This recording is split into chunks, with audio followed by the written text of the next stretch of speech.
Hey, Double O's, it's Blake over at Bond Life Chicago. Today, per request, we're going to be covering a full fight breakdown of the knife fight in Quantum of Solace towards the beginning of the movie there with Bond and the assassin.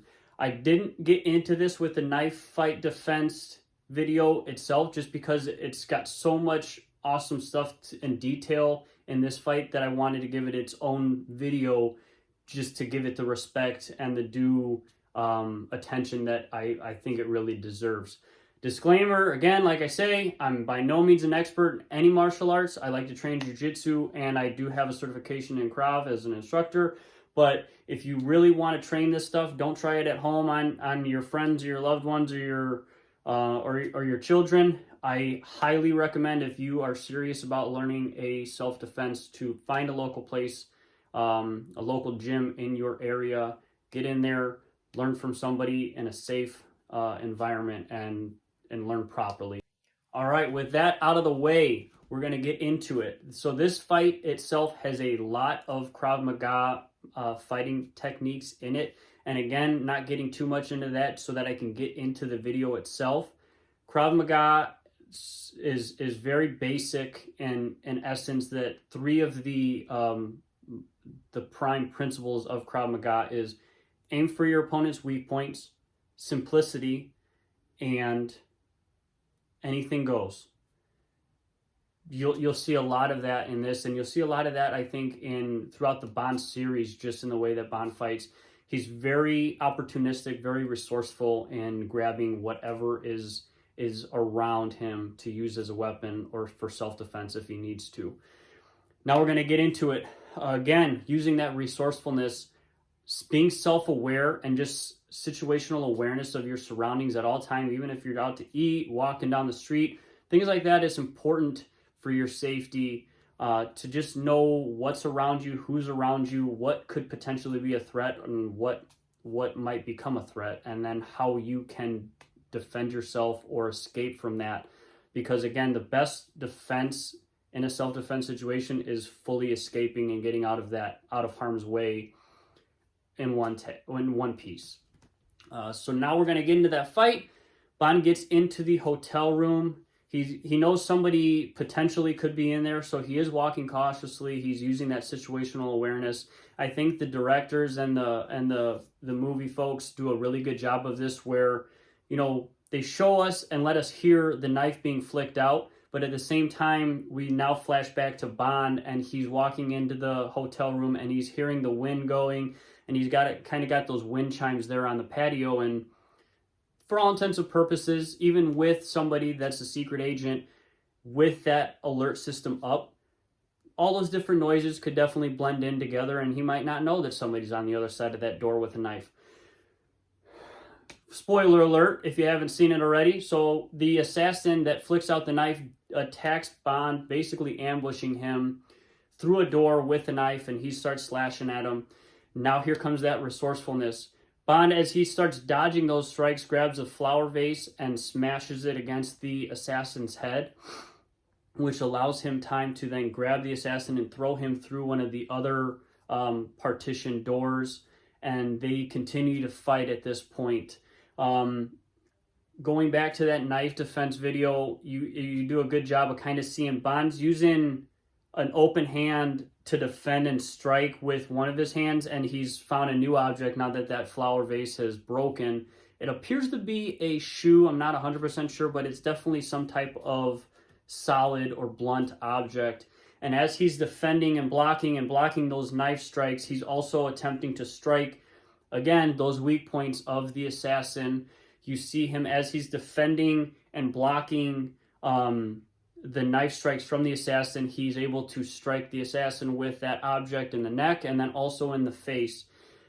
They separate for a time at that point, and that's when Bond falls to the ground, and he's actually able to grab another object. Again, resourcefulness. Looking closer at it, it's a small pair of scissors, maybe like a personal hygiene type small pair of scissors for like ear or nasal type stuff. And he grabs that, and now he's got his own, the manner that he grabs it, he's got his own knife-edged dagger, essentially. And as they continue to fight, they're blocking, he's striking, He's able to strike the assassin in the upper arm bicep area with those scissors. I'd say that's a pretty technical strike, a pretty useful, resourceful strike. Whereas, yeah, it might not be debilitating, but that's definitely going to cause pain. That's definitely going to affect the manner and the speed at which the assassin is going to be able to use that same arm, possibly most likely his dominant arm, as most people are right-handed. And going into that, then they continue to fight. They break apart again for a time being. Bond is able to grab another object. It appears to be another solid object. I can't really tell what this one is. It almost looks like a small version of a laptop, but I don't think it's a laptop. And he's able to hit the assassin again in the face with that, and then drive him into the wall. As they begin to continue to strike, Bond is headbutted, which causes another distance between them. And as the assassin comes at him again, he's able to block it with another block the strike again. He's able to eventually disarm, and I'm going to get into this a little bit more after I finish the breakdown, but he's able to grab the wrist of the assassin, finally disarm him of that knife, and then as he's disarming him and the assassin still affected by that movement, he's able to come in with the scissors and strike the assassin in the neck, which I think is definitely what causes the end of the fight. Towards the end, he strikes him with the scissors in the neck, tackles him through another door onto the patio, and then ultimately stabs him again in the thigh for good measure. Shortly after that, again, as I spoke about in the last video, effective strikes being the neck and the thigh where the arteries are, and we see the assassin bleed out relatively quickly. Okay, so like I said, I was going to go back into it. The way that he disarms the assassin from that knife, I would consider this to be considered a wrist lock, and I can show this more once I find a willing volunteer to allow me to show some of these methods and coach everyone through these things. But ultimately, he blocks the assassin's arm and wrist on his body like this at first. He grabs it, and then in a wrist lock motion, and I'll try as best I can by myself to show it, he disarms him by twisting that arm, causing pain and potentially what could cause a ligament damage in the hand, wrist, or elbow, ultimately making the assassin drop the knife.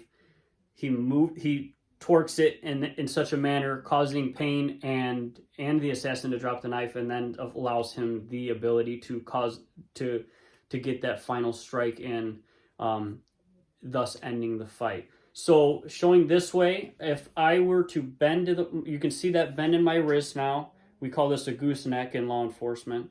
But if I were to bend it here, instead of just bending it this way, because some people are so flexible that they can actually touch their forearm, obviously I can't do that, you would bend it in a diagonal manner. So think two directions. You don't want to just go this way, and you don't want to just go this way, because there's a lot of flexibility in all of this. But if you go diagonal, and you can already start to see that my arm's straining, you go this way, it causes pain a lot faster. And again, 2-on-1, you're in a life-death situation, by all means, torque the heck out of that thing, get the knife out of somebody's hand. Don't try that at home. Again, like I said, it could cause some serious ligament damage. If you're serious about self-defense stuff, I highly recommend you please go find a local gym in your area and get to it, because it is important, and it will not only help you build your situational awareness, but it'll also help you build your confidence. And when I say confidence, that doesn't mean that I'm going to just walk around with my chest up wanting to beat up anybody and everybody that walks down the street, but it builds your confidence in just the fact that you know if something were to happen, you have the tools to defend yourself. So again, thanks for watching. I hope you learned something. I hope you enjoyed it. If you have any questions, reach out. If you have any ideas for another video, please send me a message. Stay safe.